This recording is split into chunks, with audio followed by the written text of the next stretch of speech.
A carteira. De repente, Honório olhou para o chão e viu uma carteira. Abaixar-se, apanhá-la e guardá-la foi obra de alguns instantes. Ninguém o viu, salvo um homem que estava à porta de uma loja, e que, sem o conhecer, lhe disse rindo: "Olhe, se não dá por ela, perdi-a de uma vez." "É verdade", concordou Honório envergonhado. Para avaliar a oportunidade desta carteira, é preciso saber que Honório tem de pagar amanhã uma dívida, 400 e tantos mil réis, e a carteira trazia o bojo recheado. A dívida não parece grande para um homem da posição de Honório, que advoga, mas todas as quantias são grandes ou pequenas, segundo as circunstâncias, e as dele não podiam ser piores. Gastos de família excessivos, a princípio por servir a parentes, e depois por agradar a mulher, que vivia aborrecida da solidão, baile daqui, jantar dali, chapéus, leques, tanta coisa mais, que não havia remédio senão ir descontando o futuro. Endividou-se. Começou pelas contas de lojas e armazéns, passou aos empréstimos, 200 a um, 300 a outro, 500 a outro, e tudo a crescer, e os bailes a darem-se, e os jantares a comerem-se, um turbilhão perpétuo, uma voragem. "Tu agora vais bem, não?" dizia-lhe ultimamente o Gustavo C., advogado e familiar da casa. "Agora vou", mentiu Honório. A verdade é que ia mal poucas causas, de pequena monta, e constituintes remissos, por desgraça perderá ultimamente um processo, com que fundara grandes esperanças. Não só recebeu pouco, mas até parece que ele lhe tirou alguma coisa a reputação jurídica. Em todo o caso, andavam mofinas nos jornais. Dona Amélia não sabia nada, ele não contava nada à mulher, bons ou maus negócios. Não contava nada a ninguém. Fingia-se tão alegre como se nadasse em um mar de prosperidades. Quando Gustavo, que ia todas as noites à casa dele, dizia uma ou duas pilhérias, ele respondia com 3 e 4, e depois ia ouvir os trechos de música alemã, que Dona Amélia tocava muito bem ao piano, e que o Gustavo escutava com indizível prazer, ou jogavam cartas, ou simplesmente falavam de política. Um dia, a mulher foi achá-lo dando muitos beijos à filha, criança de 4 anos, e viu-lhe os olhos molhados, ficou espantada, e perguntou-lhe o que era. "Nada, nada." Compreende-se que era o medo do futuro, e o horror da miséria. Mas as esperanças voltavam com facilidade. A ideia de que os dias melhores tinham de vir dava-lhe conforto para a luta. Estava com 34 anos, era o princípio da carreira, todos os princípios são difíceis. E toca trabalhar, a esperar, a gastar, pedir fiado ou, emprestado, para pagar mal, e há mais horas.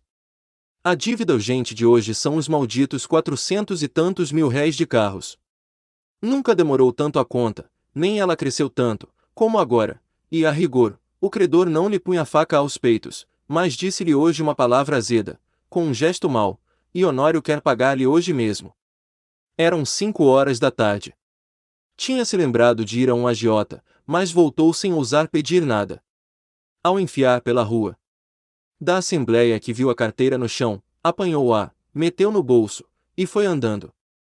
Durante os primeiros minutos, Honório não pensou nada, foi andando, andando, andando, até o Lago da Carioca. No lago parou alguns instantes, enfiou depois pela Rua da Carioca, mas voltou logo, e entrou na Rua Uruguaiana. Sem saber como, achou-se daí a pouco no Lago de S. Francisco de Paula, e ainda, sem saber como, entrou em um café. Pediu alguma coisa e encostou-se à parede, olhando para fora. Tinha medo de abrir a carteira, podia não achar nada, apenas papéis e sem valor para ele.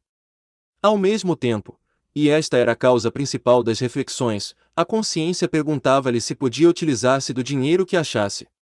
Não lhe perguntava com o ar de quem não sabe, mas antes com uma expressão irônica e de censura. Podia lançar a mão do dinheiro, e ir pagar com ele a dívida. Eis o ponto. A consciência acabou por lhe dizer que não podia, que devia levar a carteira à polícia, ou anunciá-la, mas tão depressa acabava de lhe dizer isto, vinham os apuros da ocasião, e puxavam por ele, e convidavam-o a ir pagar a cocheira.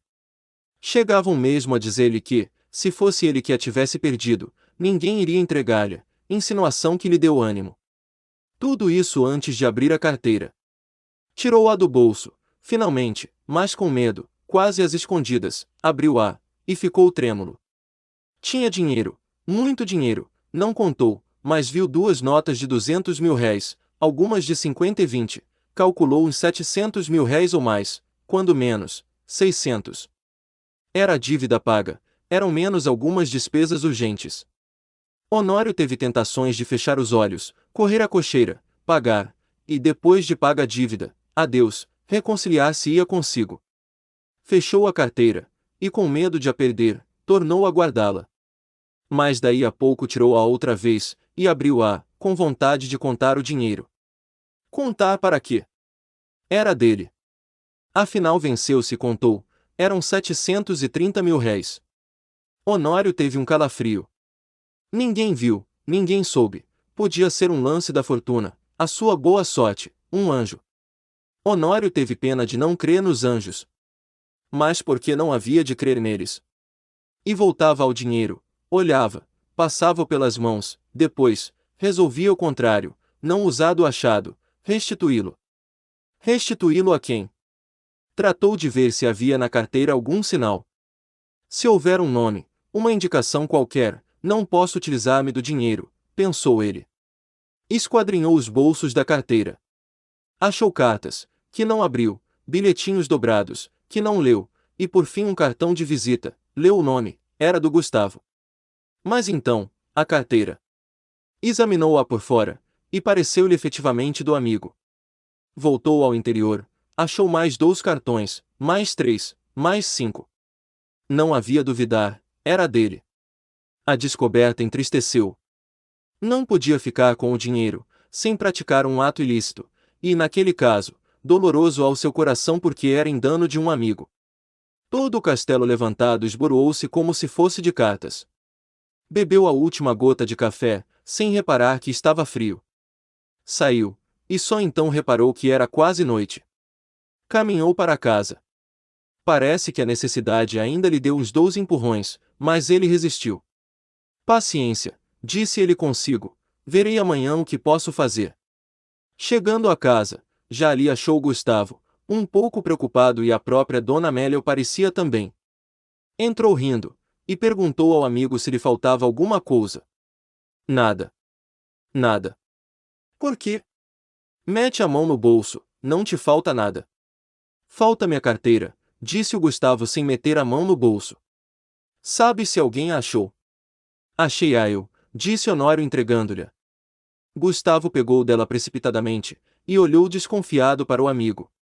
Esse olhar foi para Honório como um golpe de estilete, depois de tanta luta com a necessidade, era um triste prêmio.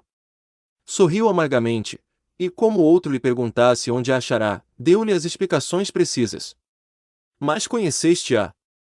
Não, achei os teus bilhetes de visita. Honório deu 2 voltas, e foi mudar de toilette para o jantar. Então Gustavo sacou novamente a carteira, abriu-a, foi a um dos bolsos, tirou um dos bilhetinhos, que o outro não quis abrir nem ler, e estendeu-o a Dona Amélia, que, ansiosa e trêmula, rasgou-o em 30 mil pedaços, era um bilhetinho